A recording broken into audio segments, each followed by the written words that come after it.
On a rainy Thursday evening, I mustered the courage to confess my infidelity to my husband, my heart pounding in anticipation of an explosive reaction, tears, or perhaps him storming out the door.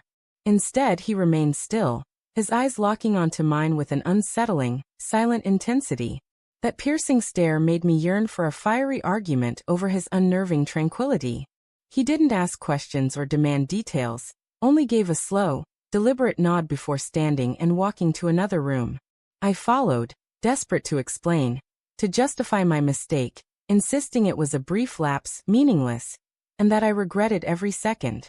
He turned, offered a single okay, and moved past me without another word. That night, he slept in the guest room, leaving our shared bed empty. I lay awake, replaying the moment endlessly, searching for clues to his thoughts, hoping his silence signaled a path to forgiveness. I was wrong. The next morning, he acted as if nothing had changed. He dressed for work, prepared coffee, and casually asked if I needed anything from the store. His calm demeanor rattled me more than any confrontation could have.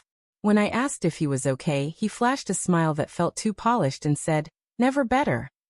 His words sent a chill down my spine. Days passed without a single outburst, but small, disturbing changes began to emerge.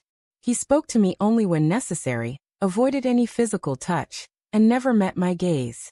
It was as if I had become a ghost in our own home. Soon the shifts became more noticeable. He started staying out late, sometimes not returning until the early hours. He'd come home, shower, and retreat to the guest room. When I asked where he'd been, he'd offer a vague grin and reply, "Just out." I knew something was happening, but its nature remained a mystery. One evening, I spotted a packed suitcase by the front door. When I asked about his intentions, he calmly explained he'd rented a small apartment across town.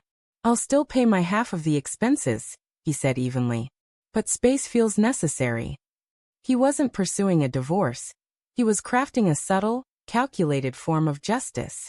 To our families and friends, he maintained the illusion of our marriage, posting old photos of us together, smiling at gatherings and preserving the image of a united couple. But inside our home, I was entirely shut out. The house became quiet, cold, and heavy with my guilt.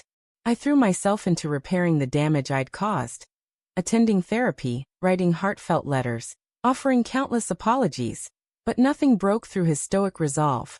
He'd read my notes, acknowledge my efforts with a slight nod, and walk away. His silence was deafening, leaving me to drown in the consequences of my actions.